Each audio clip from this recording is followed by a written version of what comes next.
Hello everyone and welcome back to my YouTube channel. And in this video I am going to continue the chapter of class 10th Civics Political Parties.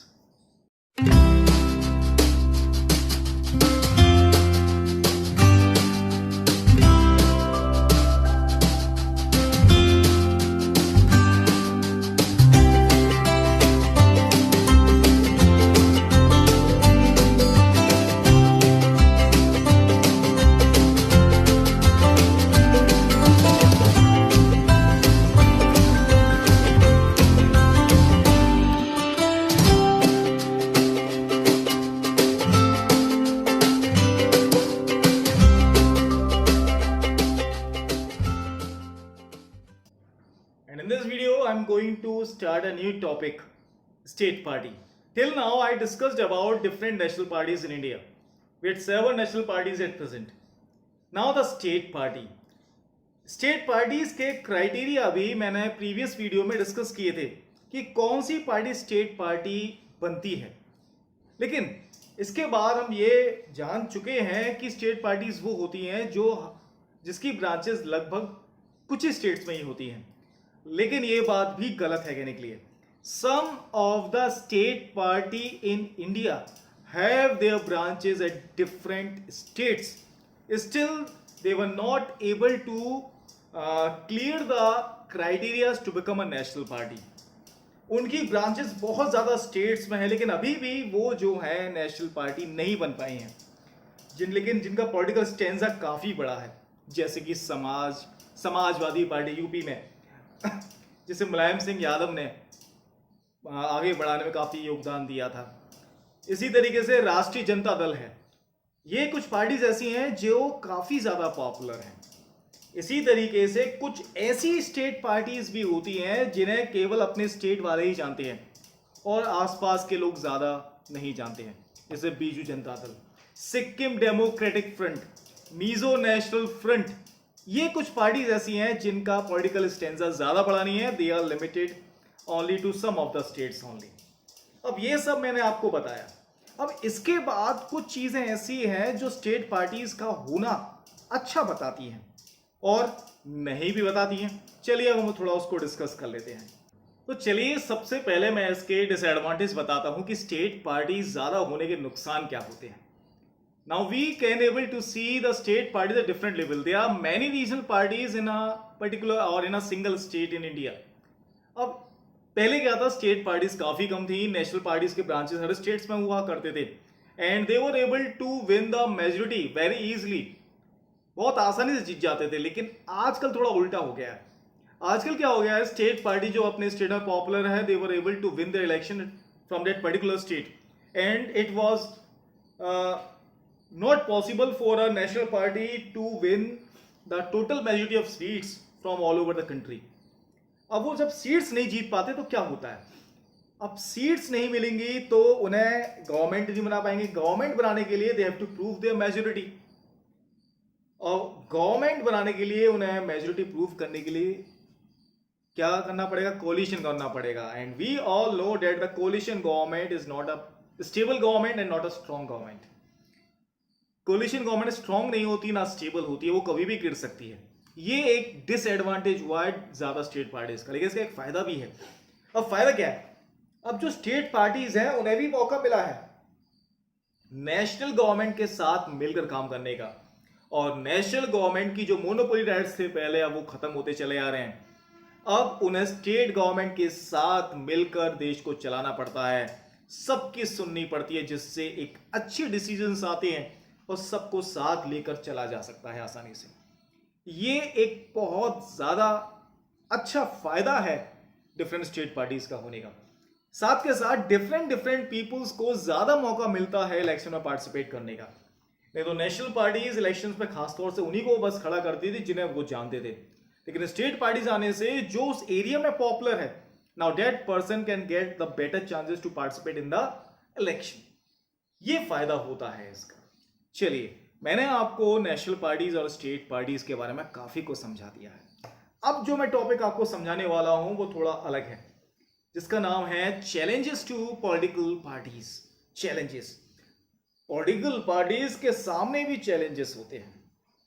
As we all know that political parties are the main face of democracy. Democracy के बारे में जब भी हम सोचते हैं तो हमेशा हम सोचते हैं कि पॉलिटिकल पार्टीज होंगी. And we all know it is not possible that all citizens can participate in decision making. So we select our representative from any of the political party. हम अपने रिप्रेजेंटेटिव को चूज करते हैं, लेकिन उसके बावजूद भी आज पॉलिटिकल पार्टीज के सामने कुछ चुनौतियां हैं, चैलेंजेस हैं. अब वो चैलेंजेस खुद उन्होंने बनाए हैं या वो खत्म नहीं करना चाहती हैं. चलिए इन्हीं चैलेंजेस के बारे में पढ़ते हैं. तो सबसे पहला चैलेंज अगर आप पढ़ोगे तो उसमें साफ साफ लिखा हुआ है लैक ऑफ इंटरनल डेमोक्रेसी. अब ये टॉपिक बहुत इजी है, नाम से ही सब कुछ क्लियर हो जाएगा. Lack of internal democracy. इसे समझाने के लिए मैं आपको पहले एक एग्जाम्पल देता हूं, बहुत बेहतरीन सा. मैं किसी स्टेट पार्टी का नाम ले लूंगा. सपोज एक स्टेट पार्टी है. अब उस स्टेट पार्टी के टॉप लीडर्स हैं जो शुरुआत से उसके साथ थे. अब जो टॉप लीडर्स हैं वही सारे डिसीजन लेंगे नहीं लेंगे पार्टीज के लिए? बिल्कुल लेंगे. अब कोई भी डिसीजन की बात आती है तो उन 4-5 टॉप लीडर्स ने मिलकर ले लिया, और जो डिसीजन निकल के आया वो क्या कहते हैं कि ये पार्टी डिसीजन है, सबने मिलकर लिया है. वो लोग अपनी मेंबरशिप रजिस्टर मेंटेन नहीं करते हैं. वो लोग ऑर्गेनाइजेशनल मीटिंग्स नहीं करते हैं, आपस में अंदर ही मीटिंग करके डिसीजन लिया जाए नहीं करते हैं. Whatever is decided by the top leaders of the political party is considered to be the main decision in the name of that political party. जो भी वो डिसाइड करेंगे वही सबसे मेन होगा. कौन कहां से इलेक्शन लड़ेगा ये भी वही डिसाइड करेंगे. कब क्या डिसीजन लिया जाएगा ये भी वही डिसाइड करेंगे. पार्टी का मेन हेड कौन होगा, जिसे इस बार या तो सीएम या पीएम बनाया जाएगा, वो भी वही डिसाइड करेंगे. अब इससे नुकसान क्या है? पार्टी के जो लोकल लीडर्स हैं जो इतने क्लोज नहीं है उन टॉप लीडर्स के, वो पार्टी में ऊपर नहीं बढ़ पाते हैं, वो वहीं के वहीं रह जाते हैं, वो आगे नहीं आ पाते हैं. पार्टीज में अगर आपको रहना है then you have to follow the order given by these top leaders of the political parties. अगर आपको पार्टी में रहना है तो उनके ऑर्डर्स को फॉलो करना पड़ेगा, अदरवाइज जाइए, आप पार्टी से जरूरत नहीं है आपकी हमें. ये होता है. और एक चीज और इससे बहुत अच्छी बात हुई है कि जो लीडर्स हैं आप उनके प्रति वफादारी दिखाओ, आप उनके प्रति वफादारी दिखाओ, लॉयल्टी दिखाओ. भले ही आप पार्टी के प्रति वफादार हो या ना हो, लेकिन उन टॉप लीडर्स के प्रति आपको वफादारी दिखानी है, दिखानी है. ये इसका सबसे बड़ा नुकसान है. तो इसका मतलब जो डिसीजन लिया जाता है उस पर प्रभाव उनका होता है, कौन कहां से इलेक्शन लड़ेगा उसका प्रभाव उन पर होता है. जो भी पार्टी कहेगी वो सबको मानना पड़ेगा. ये इसका सबसे बड़ा नुकसान है, लैक ऑफ इंटरनल डेमोक्रेसी. मतलब अंदर डेमोक्रेसी नहीं है. अंदर डेमोक्रेसी का मतलब क्या होगा कि जो भी कुछ होगा वो सबसे पूछकर होगा. ऐसा नहीं होता है. दूसरे से तो आप बहुत ज्यादा वाकिफ होंगे. चैलेंज जो मैं आपके सामने बताने वाला हूं ये है डायनेस्टिक सक्सेशन वाला चैलेंज. आपने सुना हुआ डायनेस्टिक सक्सेशन क्या होता था कि राजा का बेटा राजा बनेगा, पहले की परंपरा थी. और आज पार्टी में जो मुख्यमंत्री है उसका बेटा मुख्यमंत्री बनेगा. कैसे बनेगा, क्या होता है? यहां पे फिर से कोई एक पार्टी है, उस पार्टी के टॉप लीडर्स इलेक्शन जीत गए इस बार और वो सीएम बने या पीएम बने हुए हैं. अब पार्टी उन्हीं की है, पारिवारिक पार्टी है. सबसे पहले क्या करते हैं ये लोग, ये केवल ज्यादातर उन्हीं लोगों को टिकट देते हैं पार्टी से जो इनके फैमिली रिलेटिव्स होते हैं या फैमिली मेंबर्स होते हैं. ज्यादातर सबसे पहले उन्हीं को दी जाती है. अब पार्टी पॉपुलर है, उस पॉपुलरिटी के आधार पर उनके वो फैमिली मेंबर्स इलेक्शन जीत भी जाते हैं, और जीतने के बाद उनमें से ही कोई एक को सीएम या पीएम बना दिया जाता है. अब जरा सोचिए, जो पर्सन सीएम बना है, जो नया कैंडिडेट आया था, क्या वो पॉपुलर था? नहीं था. क्या उसके पास एक्सपीरियंस है? क्या उसके पास इतनी नॉलेज है as compare to the other member of that political party? नहीं है, लेकिन still he or she reaches a top position of that political party just because he or she belong to the family member or the relative of that political party. केवल इसीलिए आज हमारे देश में कई सारे ऐसे लोग हैं जो काबिल है, जो माइंडेड हैं, still they are at the bottom of the political party just because of this dynastic succession challenge. इसी वजह से आज बहुत सारी पॉलिटिकल पार्टीज केवल अपने परिवार को आगे बढ़ाने में लगी पड़ी हैं, जैसे ये देश नहीं, बस उनका परिवार ही आगे बढ़ना चाहिए. एग्जाम्पल ये दूंगा चीज के, आप इस सबको बहुत अच्छी तरह जानते होंगे और हम सब उसके प्रति आंख बंद करके बैठ जाते हैं कि यही हमें डेवलप कराएगी. ओके, एक वो केकई थी जो अपने बेटे को साम्राज्य दिलाना चाहती थी. आज भी कुछ ऐसा ही होता है. Okay, third challenge, money and muscles power. आजकल पॉलिटिकल पार्टीज टिकट किसे देती हैं? सुनना जरा ध्यान से. एक पॉलिटिकल पार्टी थी यूपी की, मैं नाम नहीं बताऊंगा आपको. मैं काफी इंटरेस्ट रखता हूं पॉलिटिकल पार्टीज में, पॉलिटिक्स में, न्यूज बहुत देखता हूं इस चीज को लेकर. मैं, मेरा जरूरी है दिन में न्यूज देखना, नहीं तो मुझे अच्छा नहीं लगता है. तो मुझे पता चला था कि एक बार एक पॉलिटिकल पार्टी के टॉप लीडर ने साफ साफ कह दिया था, कई साल पहले की बात है, it is near about 2005 to 2010 के बीच की बात है. कहा था साफ साफ कि अगर आपको हमारी पार्टी से टिकट चाहिए then give me 50 lakh rupees per ticket. सोचिए, जिसके पास पैसा है वही तो आएगा. और आपने एक बात और देखी होगी कि अगर कोई भी पॉलिटिकल पार्टी इलेक्शन लड़ती है, कोई भी पॉलिटिकल पार्टी इलेक्शन लड़ती है, तो बहुत पैसा खर्च होता है. और उस पैसे को आपने देखा होगा, फिल्मों में भी देखा होगा, सुना होगा कि पार्टी फंड में पैसा जमा कर दो. पार्टी फंड में, ये नाम बहुत सुना होगा. कई सारे businessman, industrialist, rich people election से पहले डिफरेंट पॉलिटिकल पार्टीज के पार्टी फंड में पैसा जमा कराते हैं. उन पैसों से इलेक्शन जीता भी जाता है, या फिर उन कैंडिडेट्स को इलेक्शन में टिकट दी जाती है जो ज्यादा से ज्यादा पैसा इकट्ठा करवा सकें. और जब ये पार्टी इलेक्शन जीत जाती है, फिर क्या होता है?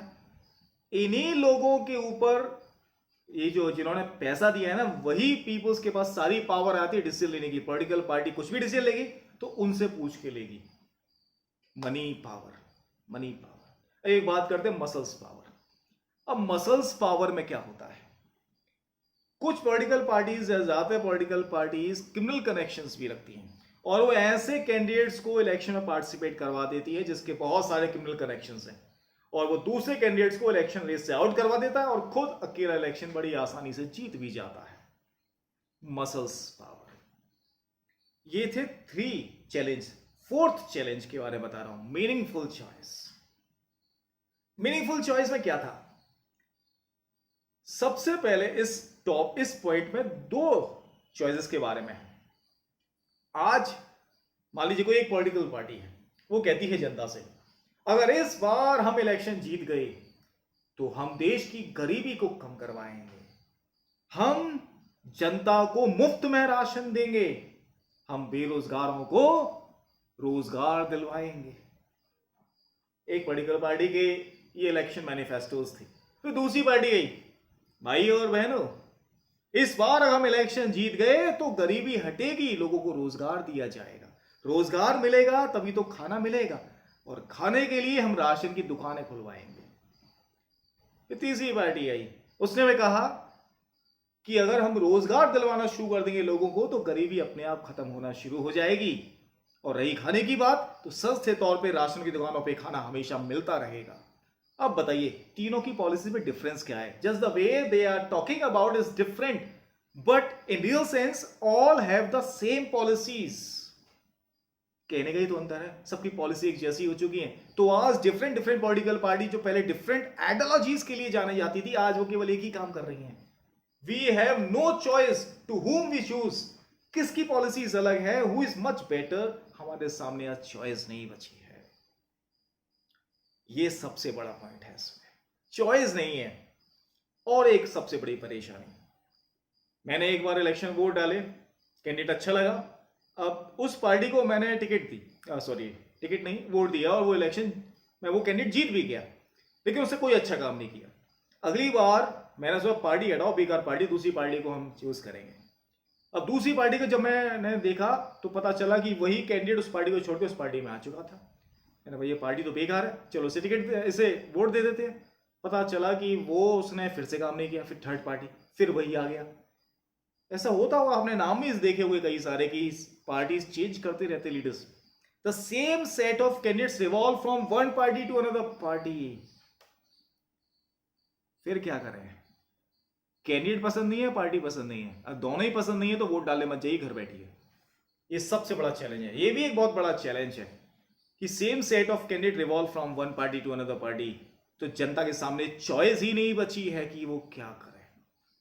These all are the challenges which a modern democracy is facing.